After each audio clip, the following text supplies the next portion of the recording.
पानीपत के दो विधानसभा सीटों पर चढ़ा सियासी पारा। पानीपत ग्रामीण और समालखा में सियासी पारा हाई है और पुराने और नए चेहरों में टिकट के जंग तेज। सभी समर्थकों की नजरें टिकट पर। मौजूदा विधायकों को लेकर प्रतिक्रियाएं जल्द आ सकती हैं सामने। बड़ी खबर आपको बता रहे हैं। पानीपत ग्रामीण और समालखा में सियासी पारा हाई है।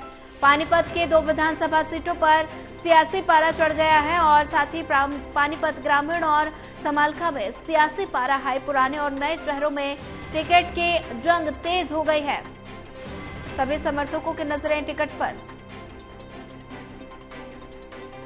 और ऐसे में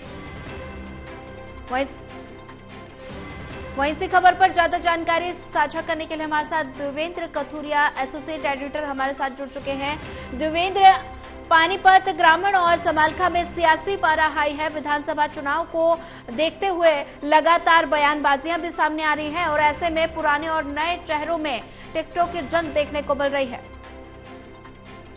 बिल्कुल सोनिया, देखिए पानीपत जिले में 4 विधानसभा है।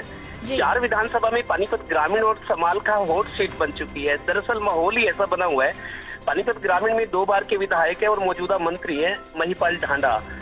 इनके सामने भी एक बड़ी चुनौती है क्योंकि जो पहले बीजेपी में विजय जैन थे, लोकप्रिय नेता हैं और उनको भी काफी रुझान मिल रहा है। लोगों में तरह तरह की चर्चा है कि कौन जीत सकता है, कौन नहीं जीत सकता है, तो पारा हाई है। पानीपत ग्रामीण में कांग्रेस की बात करें तो 1-1.5 दर्जन कैंडिडेट है और सीरियस कैंडिडेट जिनको क्राइटेरिया पे जो खरा उतरते हैं उनमें भी आधा दर्जन है। कांग्रेस के सामने दुविधा और संकट ये है कि किसको टिकट दे। बगावत का भी खतरा है। अगर एक को टिकट मिलेगी तो बाकी लोग दूसरे दलों का रुख करेंगे, इंडिपेंडेंट खड़े उस पर पार्टी को नुकसान करते। तो कांग्रेस के सामने बड़ा संकट है। विजय जैन बीजेपी छोड़कर करीब 3 महीने पहले वो कांग्रेस में गए थे और कांग्रेस के प्रबल दावेदार है। उसके अलावा भी बहुत और जातीय समीकरण भी यहाँ मेरे को लगता है एक बड़ा फैक्टर है कि किसको कांग्रेस वोट दे। बीजेपी की जहां तक बात है, महिपाल ढांडा मौजूदा मंत्री हैं, 2 बार के लगातार विधायक हैं। उनका टिकट फाइनल हो चुका है, लगभग खाली घोषणा होनी है। उन्होंने तैयारियां शुरू कर दी, लेकिन महिपाल ढांडा के सामने बहुत बड़ी चुनौती है इस टाइम। चुनौती तो चुनाव में हमेशा होती है, but I think he is facing tough challenges this time. इस वक्त उनके सामने कठिन चुनौती है। बीजेपी तीसरी बार सरकार बनाने की हुंकार भर रही है। समालखा की जहां तक बात करें, धर्म सिंह छोकर मौजूदा विधायक है, उन पर ईडी के केसेस हैं। गिरफ्तारी का भी खतरा लगातार मंडरा रहा था। 3 महीने तक वो अंडरग्राउंड रहे थे। अब वो थोड़ा बाहर आए हैं और चुनाव लड़ने के लिए बहुत तेजी और सक्रियता दिखा रहे हैं, लेकिन उन पर अभी भी ईडी के जो केसेस हैं वो खतरा बना हुआ है।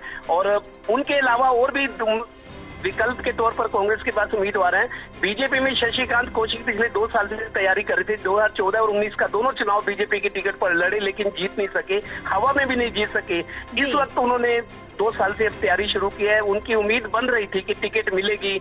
पब्लिक भी उनमें काफी उनको रिस्पॉन्स दे रही है, दान करते हैं, गरीबों की मदद करते हैं, बहुत ज्यादा एक्टिविटीज उन्होंने बढ़ाई है उस उम्मीद का। लेकिन उनके साथ संकट ये हो गया, मनमोहन भड़ाना जो पूर्व मंत्री करतार भड़ाना के बेटे है, वो समालखा में टिकट के प्रबल दावेदार बनकर सामने आए हैं। तो बीजेपी के सामने 3 कैंडिडेट है। संजय छोकर जो कांग्रेस छोड़कर करीब 1 साल पहले बीजेपी में आए थे, मनमोहन भड़ाना बाहर से आए हैं फरीदाबाद से चुनाव लड़ने के लिए। हालांकि उनके पिता यहाँ से विधायक मंत्री रह चुके हैं समालखा से। और तीसरे शशिकांत कौशिक, यहाँ भी तिकड़ी है, लेकिन धर्म सिंह छोकर जो है कांग्रेस टिकट के मजबूत दावेदार है, लेकिन उनके साथ संकट ही है। एक तो प्रतिक्रिया, उन्होंने काम नहीं किए पिछले 5 साल में। वो कहते हैं मैं विपक्ष का नेता हूँ, मेरे पास विपक्ष का विधायक हूँ, सरकार मेरे काम नहीं करती, इस तरह की वो बहाना भी है, उसका दलील भी है। तो वो लगातार कह रहे हैं, लेकिन उनको लोगों की प्रतिक्रिया का सामना करना पड़ सकता है कि अगर आप में काबिलियत होती, भले ही विपक्ष के विधायक हो, लेकिन काम तो करवा सकते थे।